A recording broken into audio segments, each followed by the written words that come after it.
Hello everyone and welcome to a really special episode of Vojdani U. My name is Elroy Vojdani, MD. I am the physician founder of Regenera Medical, and we have the honor of having our first guest appearance on this show, Dr. Dale Bredesen, MD, and of course my father, Dr. Aristo Vojdani. Dr. Bredesen has been the chief resident of neurology at UCSF, NIH fellow, a member and CEO of the Buck Institute, and I think more importantly has been an incredible innovator and pioneer in the field of neurodegenerative disease and Alzheimer's. You are the author of The End of Alzheimer's, a New York Times bestselling book, and I think have been the real figurehead in a paradigm shift of the way that we think about Alzheimer's disease and other neurodegenerative diseases. So thank you so much for the honor, the distinguished pleasure of having you here on the show. We really appreciate it. Thanks very much for the invitation. And my father, Aristo Vojdani, for those of you who watched prior episodes, he's considered by many as the father of functional immunology, produced 200 papers in the world of immunology, and has been an incredible innovator on his own. I call you a walking encyclopedia, so thank you for taking your time also. Thank you, Dr. Elroy, for giving me this honor to sit close to one of the best neurologists in the world, and I mean that. Thank you. We appreciate to all the contribution that you made to this world, and you are making a difference every day. Thank you. And every second. So, Dr. Bredesen, we had, the real pleasure of having lunch with you a couple of weeks ago, and, for me it was one of the most fascinating 2 hours of my life, getting to, pick your brain and also pick your brain about all the new things that are happening in the world of neurodegenerative disease and Alzheimer's. I thought that this would be a great opportunity for us to discuss some of the basics and, start talking about where we're going in the future. Alzheimer's disease has been massively on the rise in the United States. We're set to double our numbers here in the next 20 years, and that really follows the same trend that we've been seeing in so many other chronic diseases here in the United States. A massive explosion of the cases that we're seeing of autoimmune diseases, autoinflammatory diseases. What do you think is behind this massive rise of Alzheimer's and other chronic conditions? Yeah, that's a great question. So we spent 30 years in the laboratory looking at the molecular mechanisms that underlie the neurodegenerative process. And what's really interesting about that is when you actually look at the mechanisms, what you find is that there are dozens of inputs so that what we call Alzheimer's disease is impacted by your state of inflammation. Mm-hmm. The amyloid that we associate with Alzheimer's is part of the innate immune system's response to insults. It's impacted by your metal status. Amyloid beta is a very good binder of divalent metals, for example. It's impacted by trophic signaling, by hormonal signaling, by toxin exposure. So there are dozens and dozens of these things that impact the signaling, and therefore, as we get exposed to different processed foods, to different toxins, as we have chronic inflammatory conditions, as we have metabolic syndrome, as we have leaky guts, all of these things contribute to that protective response that we call Alzheimer's disease. And that's an incredible paradigm shift, really, in this disease and so many other chronic inflammatory autoimmune diseases. In medical school, 2004, 2008, which is really not that long ago, I remember these diseases really being discussed as you're unfortunately dealt a really poor genetic hand, and the other side of this equation, the environmental factors, weren't discussed. This was something that you were destined to really end up with. I'm really lucky to have grown up with you, Dr. V, teaching me that there were really so many other things going on, but where are we now in our understanding of what factor genetics play in the development of Alzheimer's disease and other neurodegenerative diseases, and how much of a factor the environment plays? Yeah. So you're exactly right. And I was taught the same thing, that we were going to use genetics to figure these things out, and certainly human genetics have been extremely important because they've taught us what the players are. They've shown us that APP, the amyloid precursor protein, is an important part of this disease. They've shown us that tau, that presenilin 1, that presenilin 2, that apolipoprotein E, these are all players in the neurodegenerative process. But they haven't taught us why these things get activated, why these things are changing in their signaling. And so, as you indicated, the thought was, you were dealt a bad genetic hand. And increasingly it's being shown that that's simply not the case. That in fact genetics are predisposers, and that the things that we've discovered by genetics are the mediators of the process, not the inducers of the process. And therefore, in most cases, despite the genetics, and with very rare exceptions, there is a tremendous amount you can do about it. So I was always taught that the armamentarium for Alzheimer's is 0, except for a couple of drugs that don't work very well. And in fact, what we found is that the armamentarium is massive. It has to do with whether you have insulin resistance or not. It has to do with whether you have chronic inflammation. There are dozens and dozens of things that we can impact that play a role in this process. That's fascinating because you really start thinking about one single process becoming, a multitude of things, Right. in a multitude of different areas of illness, the vascular contribution, the metabolic contribution, and the environmental contribution. Right. How did you get to the point of starting to investigate all of these different environmental things playing a role in neurodegenerative disease? Yeah. So people often say, oh, this is just all about lifestyle, this is all about A, B, or C. And we actually came from the opposite side. We started with what is the molecular mechanism of neuronal cell death? So we spent years looking at what are the molecular drivers of this process. And we looked at programmed cell death because this is a relatively common way to die. It's essentially a programmed suicide that happens in various cells of all types, but certainly including neurons. When we started looking at this, what we found was that the amyloid precursor protein that has been implicated in Alzheimer's disease, and there are some, although it's rare, there are patients who have mutations in APP who develop familial Alzheimer's disease. When you look at APP, what you find is that it's actually a receptor, and it binds a number of things and interacts with other molecules as well.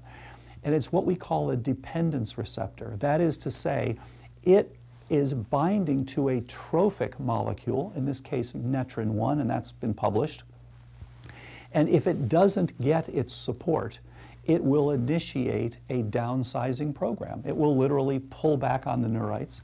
And so then when we wonder, well, okay, what is required to prevent that? What is required to support growth, synapse maintenance, et cetera? And what we found is that APP actually functions as a molecular switch, surprisingly. So that in a setting where you have things that are positive, you've got the right hormones, you've got the right trophic factors, you've got a lack of inflammation, then what happens is it is cleaved at a single site, the alpha site, and produces two peptides, SAPP alpha and alpha CTF, that support synaptoblastic signaling. Just as you would have osteoblastic signaling in bone, this is synaptoblastic signaling. You are making and keeping synapses, which essentially means you are making and keeping memory. This is a positive plastic event. On the other hand, the same molecule, when you remove all these, when you have positive inflammation, no support, no hormones, no nutrients, all these sorts of things, then in fact it's cleaved at 3 different sites, beta, gamma, and caspase sites. And now it produces 4 peptides that are all synaptoclastic. So you literally have the same molecule telling you we're going to go forward and make more connections, or we're going to now downsize and make fewer connections. And everybody with Alzheimer's is on the wrong side of that balance.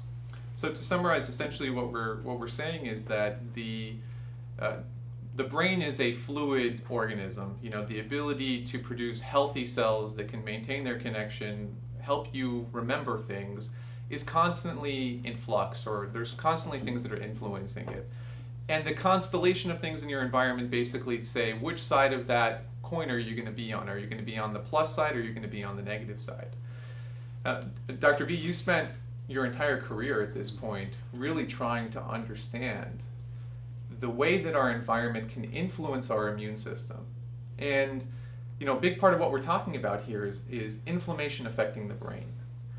What are the big ways that your environment can affect the way that your brain functions and can affect inflammation? So let me answer your question this way, that I do read, or I get about 30 different journals: Science, Nature, Nature Medicine,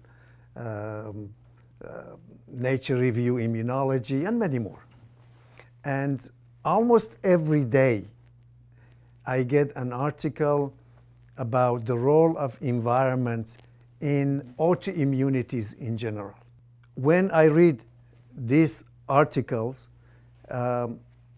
we find that the root cause of neurodegenerative disorder is due to exposure to environmental factors.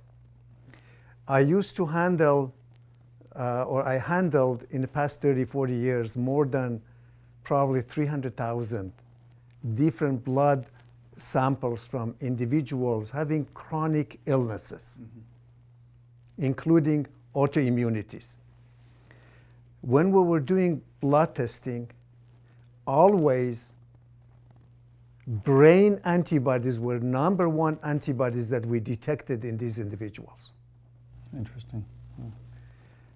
So it seems that environmental chemicals, environmental toxins affecting the blood-brain barriers, when the blood-brain barriers are open, all these inflammatory molecules that induced and produced in our body can get into the brain and start the fire in the brain, which we call that inflammation. And as you know, activation of microglia can cause destruction of the neurons, and after so many years may end up with neurodegenerative disorders. So what we're saying essentially is, in the 300,000 plus samples that you looked at of people who have autoimmune disease, you find that they have developed an attack against their own brain tissue quite often, right? Yes. So the environment very clearly can affect the way that your immune system interacts with your own neurological system. And that would have a significant negative effect on pushing the environment to the negative growth side. Right? So in general, also in the literature, in those journals that I read, including Journal of Autoimmunity, they looked at, first of all, gene versus environment. They looked at twins, identical twins. They found, depends from autoimmune to autoimmune disease, if one will get one autoimmune disease, the other twin to get the same autoimmune disease, depends from disease to disease, is about 30%. So overall, gene plays a role only in 30% of the cases. The other 70% of the cases are environmental, due to exposure to toxic chemicals, reactivation some of the pathogens, and also some food that get contaminated with different chemicals.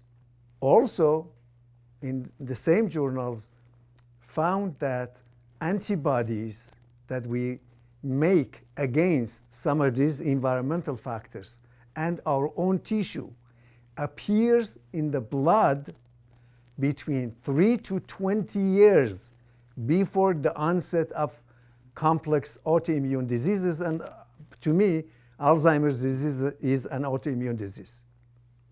And so therefore, because it takes 3 to 20 years to develop autoimmune disease, there is a window of opportunity for intervention, meaning that if we can find the triggers and remove the triggers, we can prevent that fire or inflammation that causing destruction of the neurons. Furthermore, I would like now to connect that fire to the gut, from the gut to the brain.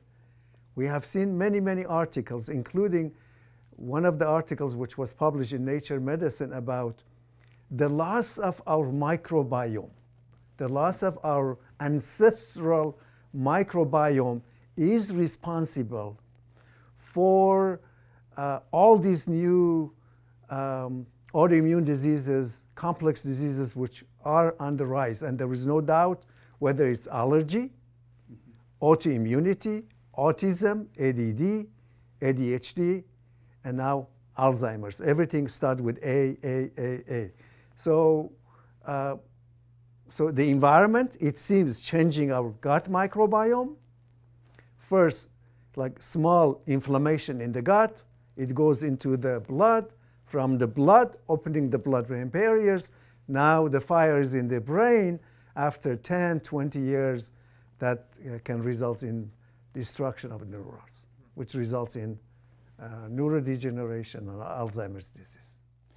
And if I could just add, you mentioned that you have the inflammatory response and you have a damage response. So what's interesting is you look at these diseases, we tend to think in medical school an inflammatory or an autoimmune condition or a degenerative condition, and we separate those.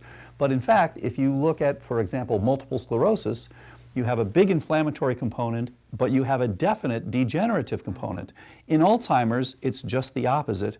You have a big degenerative component and a smaller inflammatory, but they both have both.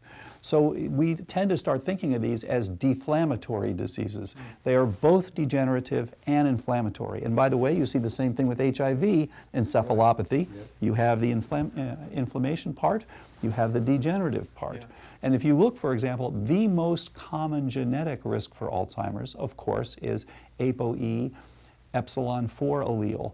And there are about 75 million Americans who carry that, and they are at increased risk. And in fact, about 2/3 of people with patients with Alzheimer's are ApoE4 positive. Mm-hmm. That gene, one of its major effects, of many, but one of its major effects is a pro-inflammatory effect. So it comes back to what you were saying earlier. Yeah.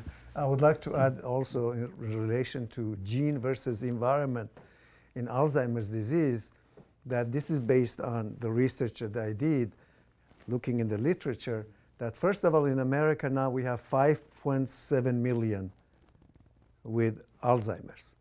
Out of that, only 300,000 is early Alzheimer's, can happen at 30, 40, 50, up to 65.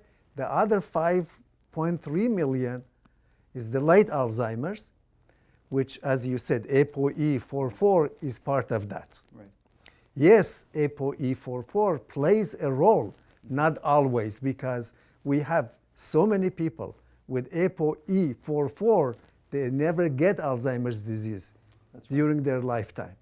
In fact, also I was reading that in Nigeria, they have high percentage of ApoE44, and Alzheimer's is extremely low in that country. So therefore, I would like to turn around and say the environment, even in the case of ApoE44, playing a significant role. No question. And the same sort of thing has been seen with Chimane Indians, where they actually do better if they are ApoE4 positive.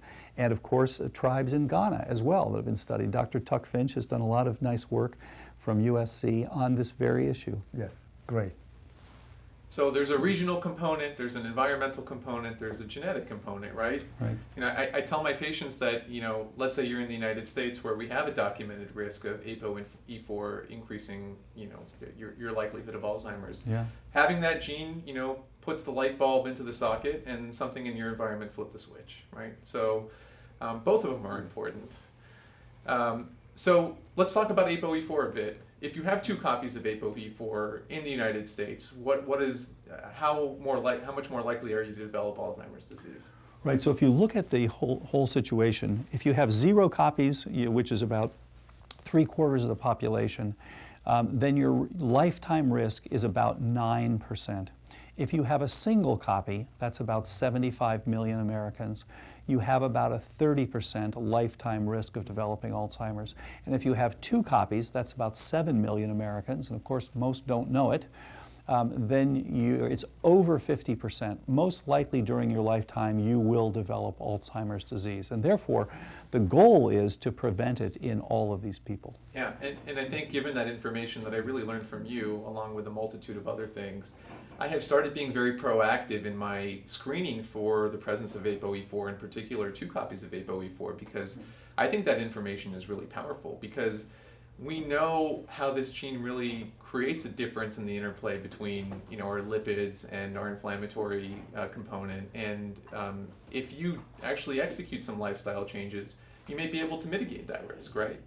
Absolutely, and in fact there's a wonderful website started by one of the people, ApoE44, Julie G, started called apoe4.info, and there are over 30,000 people who all are ApoE4 positive, who share information. It's essentially a social networking site to prevent neurodegeneration. Yeah, and to all my ApoE4 patients listening out there, I'm sure you'll be familiar with that website, because I've shared that website with so many people.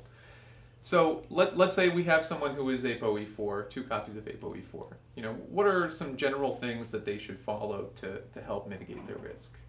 Yeah, so if you, again, go back to the pathophysiology, so the first thing is to minimize inflammation. And so, as Dr. Vojdani said before, that starts with gut health. And so the first thing is to make sure that your gut is healed, and we actually like the array that you developed that looks for gut leak. And certainly leaky gut has turned out something that I was not taught about in medical school. It's turned out to be incredibly common, as you know. Yeah. So healing that and then optimizing your microbiome with appropriate probiotics and prebiotics. Turning out, you know, fiber is turning out to be much more important than I was ever taught in medical school. And so getting the right gut is one of the very most important things. And then second thing, getting people into mild ketosis. That actually is very helpful. Now, if you're in your teens, that's a different story. But for people over 45, getting into mild ketosis and having a plant-rich, what we call KetoFlex 12-3 diet, but whatever you like to use, a plant-rich, mildly ketogenic diet is helpful and actually supportive of good neurochemistry. And then insulin sensitivity. That's, again, something that is so common. About 80 million Americans have insulin resistance. It's an incredibly common problem. And just the Western lifestyle that we all lead is one that contributes to the very chronic illnesses Dr. Vojdani was talking about a few minutes ago. And a big part of that is this chronic production of insulin resistance. And these things work together to bring about chronic illnesses such as cognitive decline. And then the next thing is to make sure that you don't have ongoing inflammation. We heard about inflammation before, so I like to know what someone's hs-CRP is, for example. It may be that yours is high because of gut leak, but it also may be because of an undiagnosed exposure to Borrelia, Bartonella, Babesia, various molds, what have you. Good to know about that and good to reduce that inflammation. People will say, well, you just have, you know, an anti-inflammatory. Well, you want to know what caused it. I mean, that's the key, is to know what actually caused it and get rid of that source. And then, of course, to have appropriate support. And that's 3 things. It's nutrients, hormones, and trophic factors. And again, if you're healthy, if you're doing the right things, you should be able to produce many of these on your own. For specific vitamins, of course, you may have to supplement with those, fine, or get them in your diet, which is even better. And so these things all work together. And I would add one more thing, which is optimizing your vascular support. Because as you know, people who have poor lipid profiles, or who have damaged vessels, are at greater risk for Alzheimer's disease. So you want to know your LDL particle number, as an example. So those are the critical things to optimize to prevent cognitive decline. You know, the lipid issue has always struck me as such an important issue, and there's tons of controversy on both sides here. And I don't know that anyone really has an absolute correct answer here, but, you know, certainly we can say that lipids are incredibly important for the brain. Yes. Absolutely. And there is certainly concerning data coming out about people who have been using statins for a long period of time and increased risk for neurodegenerative disease. that's not causal by any means, but certainly that's something that we have to pay attention to. At the very least, we can say that the consumption of healthy fats is certainly something that everybody should be doing to help protect their brain, correct? Absolutely. This idea that we had in the 80s and 90s that a low-fat diet was the right way to be proceeding turns out to not be correct. And I think there's still controversy because, again, no surprise, there's a sweet spot, as there is for virtually every biological process. Yeah. Too much, too little, bad. The idea of starving the brain for lipids, not a good idea. But the idea of having damaged lipids, oxidized LDL and things like that, also very bad for the brain. So we want to be in the sweet spot, and you're absolutely right. A high, good fats approach has been the most successful so far. Yeah, I really love KetoFlex 12.3. I implement it with so many patients, and I have done it myself for long periods of time, and I really think that it blends everything between anti-inflammatory. You get the intermittent fasting effect, which has been shown to increase neurotrophic factors in the brain, also enhance your ketosis, and you get the lipid support in a really appropriate way because you're eating so many healthy fats. You get tons of nutrients from the greens. It's a really fantastic diet. So thank you for giving us that tool. And there are lots of ways to do it. But as you say, the goal is not any one thing you do. It's the biochemical effect of what you're doing. As you said, it's getting the good effects from the intermittent fasting. It's driving yourself into an insulin-sensitive state. It's driving down the inflammation. It's healing your gut. So the whole system works together. And you can design your own diet, whatever you like, but you want to have those biochemical outcomes for best cognition. Yeah. I would like to add a little bit about this issue, that we have to minimize as much as possible exposure to toxic chemicals. Yeah. Another meaning, we have to maintain a healthy lifestyle.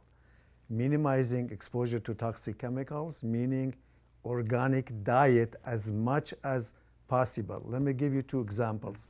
I'm sure Dr. Bredesen has seen, and you, Dr. Elroy, that they found aluminum in the nucleus of the neurons. Where that aluminum is coming from? From cheese. They add aluminum to many, many foods, to cake powder. So why they added that? Because they thought that aluminum, like many other chemicals, maybe is in and out.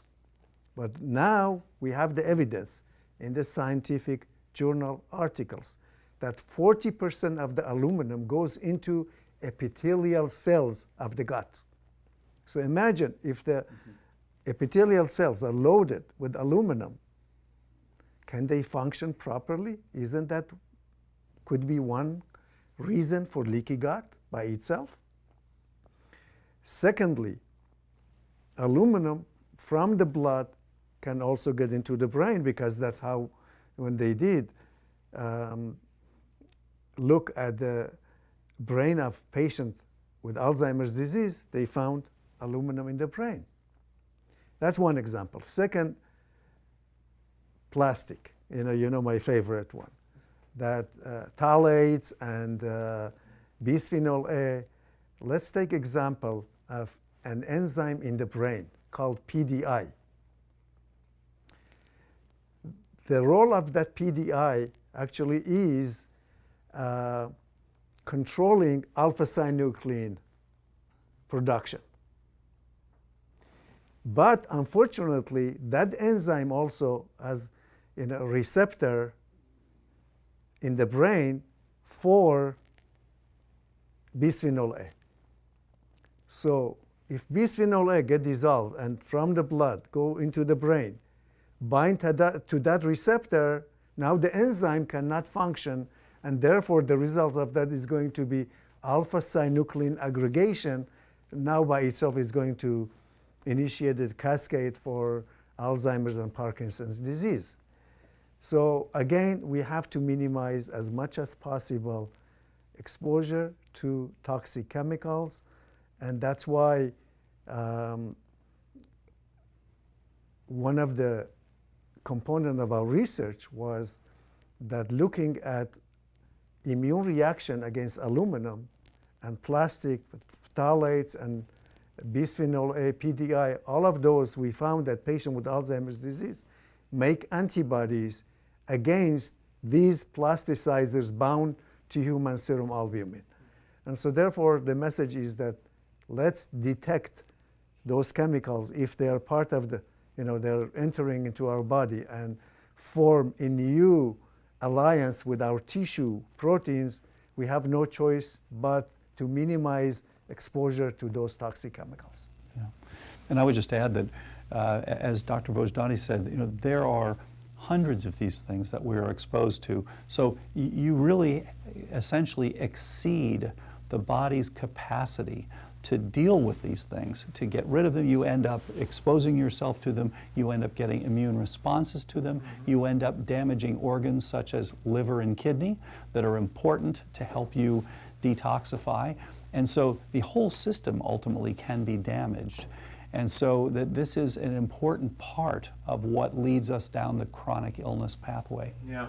We ran a really wonderful quote that I'm sure both of you would appreciate on our social media page as a reminder to our patients the other day. There are too many people counting calories and not enough counting chemicals. Yeah, that's right? a very good way to, Nice. that's a very good way to put it. We're very Yeah. obsessed with our weight and our outward appearance, but we also have to be obsessed with what we're putting inside of our body. Absolutely. And educating yourself about what is in the environment and what you're consuming is really the most effective way to do that, so that you know exactly what you're being exposed to. And I think in the last 100 years, we as a society have made assumptions.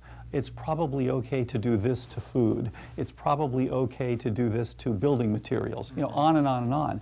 And what we're finding is that a lot of these assumptions have turned out to be incorrect. So we are exposed to things that we haven't been exposed to, that we are not evolutionarily designed to deal with.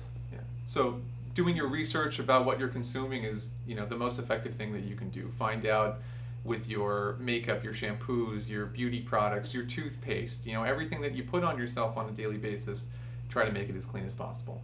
Absolutely. So yeah, we talked the organics that you mentioned, very important. So we talked about a genetic component. We're talking about a vascular component in Alzheimer's disease, and of course we've talked about an environmental component. Right. That seems to be the hardest area to try to map out individually, and that's really where we're going here with Alzheimer's, is that we want to individually decipher how that patient in front of us has gotten to that place.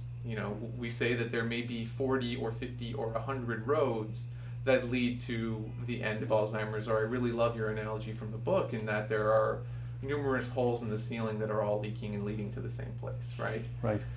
Mapping those environmental exposures seem to be somewhat of a challenge, but we're starting to get a grasp on them, I think, for really the first time in this, correct? Absolutely. And of course, there are going to be more surprises, I have no doubt. But in medical school, again, we often hear about one organism that gives you many different diseases. This is essentially the converse, where we have one disease that can have many different contributors, all that lead to that same final common pathway that we call Alzheimer's disease. So as you indicated, we can see this when we started to do metabolic profiling of various people who have cognitive decline. We could see people where it was predominantly inflammatory, where it was predominantly metabolic, predominantly insulin resistance, where it was predominantly atrophic, where it was predominantly toxic, and that can be metallotoxic, organic toxic, biotoxic, or where it was predominantly vascular or traumatic. All of these things can contribute. As you said, we mentioned the 36 holes in the roof. A drug is a very good patch for one, and I think these approaches will be very important going forward when on the backbone of an appropriate program. But all of these things can contribute. So you're right, the toughest one has been to figure out what sort of toxic exposures people have had. And I would say, and almost as bad and almost as difficult is the pathogens, because you've got these various pathogens. So many people are in essentially a cold war for years with Borrelia or Bartonella or Babesia or Ehrlichia or Anaplasma, and the list goes on. And people can carry these things around for many, many years.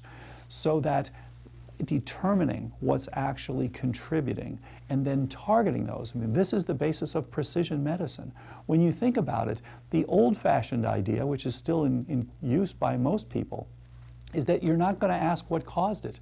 I mean, this almost, is bizarre. It's like taking your car in because the car's not working well, and the mechanic says to you, "Oh, Dr. Elroy, yeah, we know what this is. This is called car not working syndrome." And you say, "Well, wait a minute, aren't you going to figure out why my car's not working?" They say, "No, we don't do those tests because they're not reimbursed." And that's what we've had with degenerative diseases.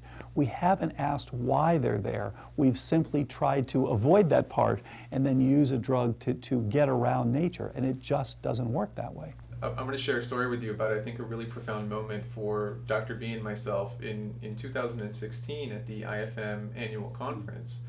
We had the pleasure of listening to you speak, Dr. David Perlmutter speak, and Dr. Tansey speak. And, for me, coming from, medical school and learning what I had learned about Alzheimer's being this genetic process, suddenly understanding that this is a response to so many different potential things in your environment was absolutely mind-blowing. That A beta may actually be forming a defense against something and is part of the immune system of your brain and trying to defend you against those things. And understanding that, actually, it made so much sense to me. We were talking at the time about 300 failed pharmaceutical trials, with 99.6% of the pharmaceuticals that have come through have failed. Only a few of them have made their way through, and those are really showing little to zero of a positive effect in patients with Alzheimer's. They've all been looking at this end target, as you've discussed. But we have to rewind to why that protein developed, why A beta is present in the brain. And I think the most powerful thing I learned from your book and from your training is the idea of getting our patients early, switching our mindset from taking care of this disease at the end to actually being proactive about it, individualizing things, and doing what you refer to as a cognoscopy when we're all 50 years old. Just like we all go into our GI doctor and we get a colonoscopy when we turn 50, we should all be doing the same, if not even more so, for our brain, because it's the most important organ that we have. Absolutely. Your article in 2014 in Aging, where you first discussed your ReCODE protocol success, success at stopping or reversing the disease in 9 out of 10 of those patients. You now have 100 other cases that are published. This is clearly working, in my experience with my patients, is that your protocol absolutely works. And it is, for many people, an absolute beacon of hope for them in an otherwise bleak environment where no one is giving them any answers. Why has, this has caught on with a lot of people. You've trained 1,500 physicians at this point, yeah. So, we're not talking about just a few people doing this in one little practice. This is worldwide. But still, the majority of the academic world has been resistant to this. From my viewpoint, I don't understand that. Maybe you can help me with this, but I don't understand why that resistance would happen, because we're not talking about doing anything that would otherwise harm anybody. Yeah. So the famous physicist Max Planck said, "Physics advances one funeral at a time."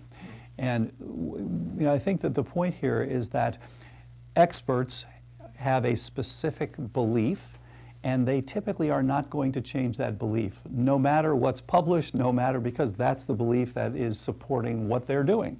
No surprise, and I think that's something that we run into again and again and again. But again, if you just look back over the last few decades, look at the changes. We were told that you don't get new neurons in the brain. That turned out to be wrong. Look at the tremendous work on prions. People said anything that's going to replicate has got to have a nucleic acid in it. Well, that turned out to be wrong. So I think we have to open up a little bit. We have to, even to things that may seem unconventional, because let's be honest, we've had a disease that's been untreatable for over a century since it was first described, and there's no question it was going on before that. And there hasn't been any real success. And as you've said, we've all now seen people who do improve. We just published, as you said, 100 patients with documented improvement. So, and that was, I should say, from 15 different sites.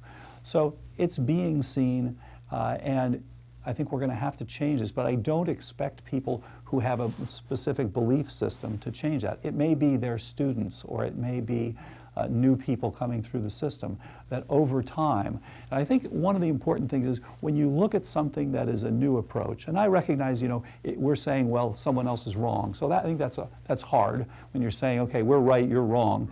It's hard to say, okay, yes, I'm wrong. But, that's tough. But there are the three phases that new ideas go through, and the first one is people deny them or ignore them. They don't even want to hear about that.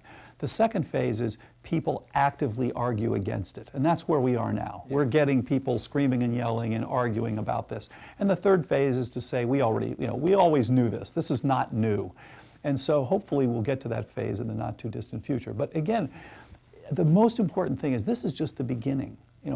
Nobody would say this is optimal. We're at the beginning. So for the first time, we can see improvements. But let's keep making it better. There are so many questions that have come up. I mean, one, for Dr. Vojdani here, look, this is part of the innate immune system. But what's going on here? Do we want to support the immune system and support more the adaptive to keep you from having to use the innate system here? Or do we want to decrease because this is an inflammatory process? Or do we need to remove the exposure? There are lots of questions that come up around this and lots of tweaks before this is going to be really as effective as it could be. And we were so motivated by your talk in 2016 and others that we decided to throw our hat in the ring. And my dad, Dr. V, you really decided, I remember you looked at me during his lecture and Dr. Tanzi's lecture, and you said, we have to do something about this. Yes. So the culmination of that was our 3 papers that we published last year in various articles, and now a new array that we're releasing with Cyrex Labs, trying, I think, to provide that individual map and trying to add another layer of information as to what might be happening in the complex interaction between the immune system and the development of A-beta in the brain. Dr. V, would you like to talk about the test? What I would like to add a little bit about your earlier question, yes, there is a hope that people will become more educated and will accept this notion. But unfortunately, things are going extremely slow. Let me give you an example. I wrote a book about the gut, immune, and the brain connection. And very often I read on these websites saying that there is no such thing as connection between the gut and the brain. Right. And then you see Nature Medicine devoting the whole issue about the gut and brain. Or the cover of Scientific American talking about the immune system connection to the brain is our 7th sense. And so why this, misunderstanding, I call that.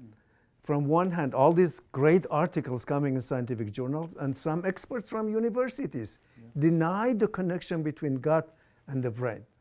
And so because of that, I believe that the practice of medicine in general, other than functional medicine, is 30 years behind. And only 30? I'm saying 30. Okay, I'm polite here. 30 to 50 years. Yeah. So something has to be done in order to close this gap. Right. And so when I was at functional medicine, when Dr. Tanzi spoke, and yourself and Dr. Perlmutter and many other great speakers, I said, oh my God, we have to do something about this. Let's go back and buy monoclonal antibody made against A-beta 42. And then let's react it with food. Because if there is, unfortunately these days, our immune system or our tolerance mechanism breaks down, and sometimes we react against food that we are not supposed to react. Yeah. And so if we make antibody against that food, is that going to cross-react with amyloid beta? So we took the monoclonal antibodies, reacted with about 200 foods. We found probably about 18 or 20 different foods, in particular like egg yolk. tuna in the can. And in your book, you recommended gluten-free and dairy-free diet. Yeah. We found antibody against amyloid beta reacted extremely strong with gluten and non-gluten proteins, with alpha-beta casein. And so that indeed justifies, if an individual's tolerance mechanism is broken and react against those foods, everybody is familiar with gluten and dairy. Yeah. So therefore, if they make antibody against it, they should remove it from their diet. Otherwise, those antibodies are going to react to amyloid beta, form complexes, activate the complement, and then this whole cascade of inflammation is going to be initiated in the brain. So that's in regard to food. In regards to pathogens, we heard a lot from Dr. Tanzi and the group at UC Davis, and before that, Ruth Itzhaki, almost in 1980s, they found chlamydia, mycoplasma, Epstein-Barr virus, herpes type 6, and many other pathogens, oral pathogens. And so Dr. Tanzi found also E. coli and lipopolysaccharides. The same bacteria is in the gut, is found in the brain of Alzheimer's patients. Then how can we deny the connection between gut and the brain if lipopolysaccharides is found from E. coli or Salmonella is found in the brain of Alzheimer's patients? So in our study, we found indeed antibody made against amyloid beta reacted with E. coli, with Salmonella, with lipopolysaccharides, furthermore, with bacterial cytolethal distending toxin, which is antibody against that is measured for SIBO and IBS. But now we see that bacterial toxins in the gut going into the brain and contributing to the inflammation in the brain. So that's in regards to the pathogens. In fact, yesterday I was reading this article in Science that when we get flu, if it's H1N1, cannot penetrate the blood-brain barriers. But if it's H151, one of those enzymes changes, neuraminidase, not only can penetrate the blood-brain barriers, it goes into the brain and causing inflammation, can stay there almost for many years, and then after 20, 30 years could contribute to Alzheimer's disease. Furthermore, now there is evidence that oral pathogens and viruses can directly through the tonsils and trigeminal nerve and all of that can get directly into the brain without going into the blood. So when we took those monoclonal antibodies against amyloid beta, reacted with about 20 different foods, reacted with about 15 different pathogens, including E. coli, Salmonella, lipopolysaccharides, bacterial cytolethal distending toxin. It seems all of these, through molecular mimicry, plays a role in Alzheimer's patients. That's my opinion, or in Alzheimer's disease. So how about the toxic chemicals? Because they're small molecules. It can be mimicry or cross-reactivity because they don't have amino acids. But what we found that chemicals, by binding to human tissue proteins, such as albumin, hemoglobin, and other parts, they're changing the structure of that human body molecules, the proteins, in such a way they mimic the amyloid beta.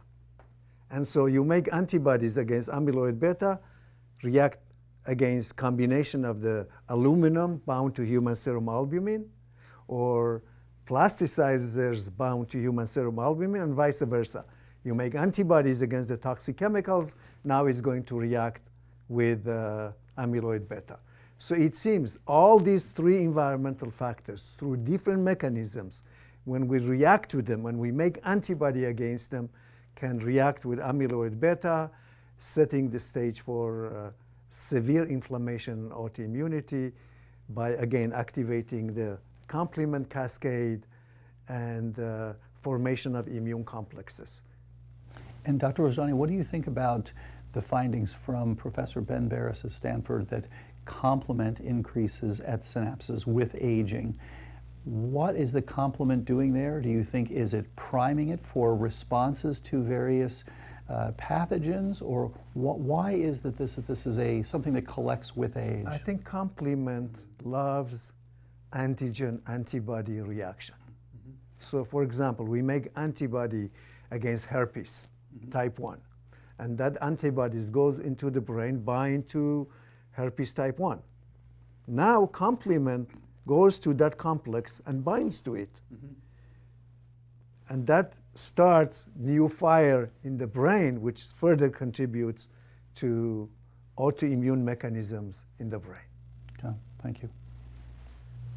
So we talked about quite a lot in the world of the environment contributing to Alzheimer's and other neurodegenerative diseases. You know, I want to take this moment to point out that the constellation of, you know, our brilliant research and mostly backed by you and pushed by you, Dr. V, is that Cyrex Labs, for whom you are the Chief Scientific Officer, is going to be offering a new array.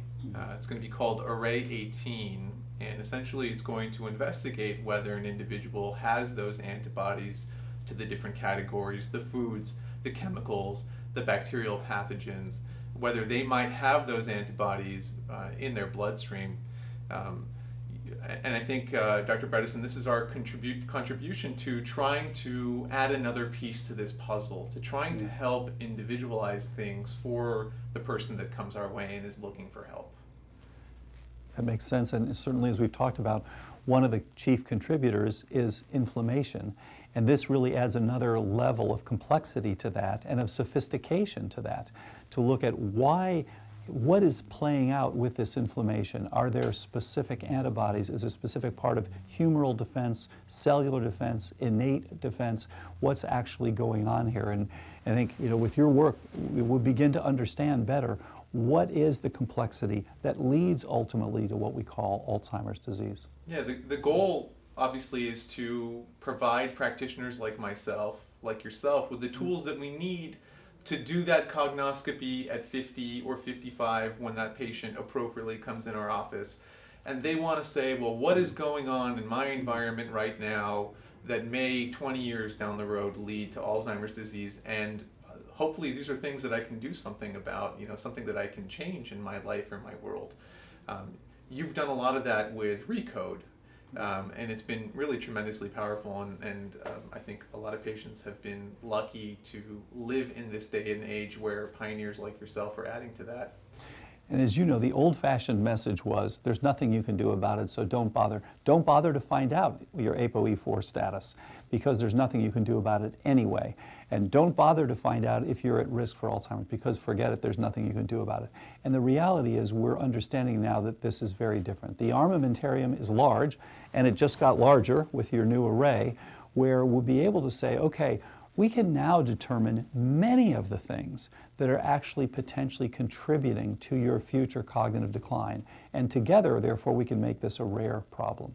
So for that person who says, my mother got Alzheimer's disease, I'm going to get Alzheimer's disease, take that idea, erase it from your mind. Right. It's not true. With the ReCODE protocol, with Cyrex Array 2, with Cyrex Array 3, Cyrex Array 18, we now have the tools to be able to do something about this, to say, this is the potential road that you're traveling, let's put you on a different road, one that doesn't lead to Alzheimer's disease. Right. It should end essentially with the current generation. And my daughter grew up in a different world than I did, where there was Twitter and there was Facebook and things like that.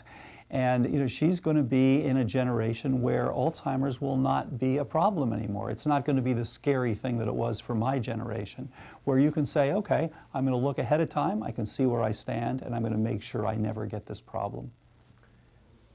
That's incredibly powerful, right? You know, to talk about a generation that doesn't live with Alzheimer's being a tremendous fear, you know, we can talk about generations in the past who have feared disease, and the modern medical industry has done really wonderful things to eradicate that fear by figuring these things out.